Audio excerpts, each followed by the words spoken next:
Alléluia. Ouais. Parce que quand nous naissons, on ne naissons pas directement chrétiens, mais nous devenons. Alléluia.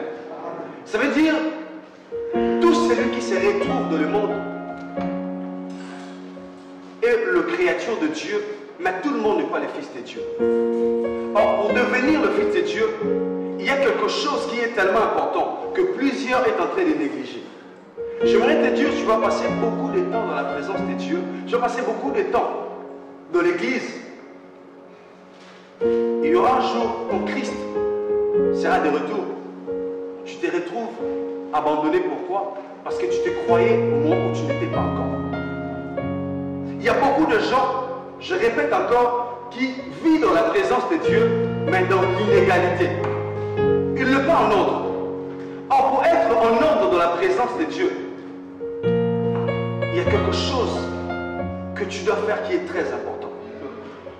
Dans Genèse chapitre 1, chapitre 2, même 3, tu vas voir qu'il n'y a aucune place que Dieu a appelé l'homme fils.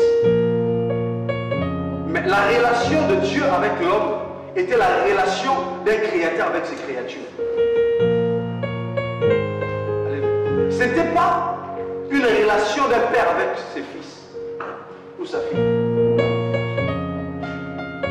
Malgré tout ce que l'homme avait, Dieu avait donné à l'homme sa ressemblance et son image.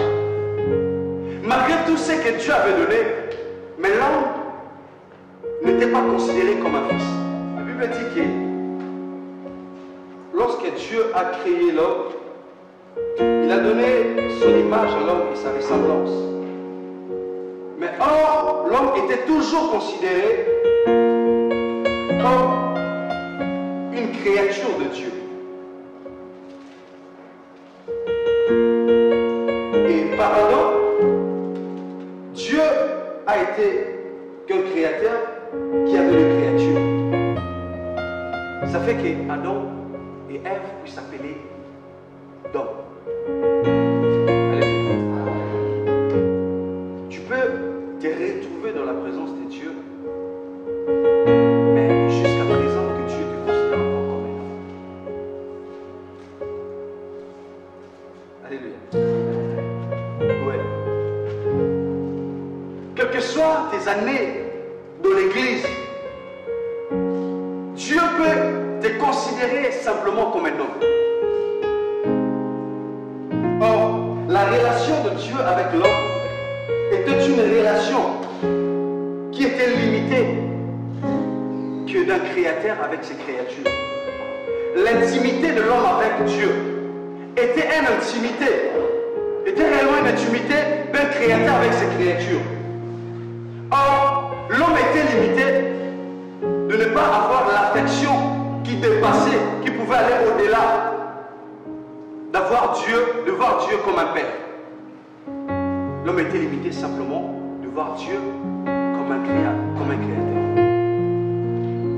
Je ne sais pas quelqu'un ce soir, ton amour et ton intimité envers Dieu, c'est réellement une intimité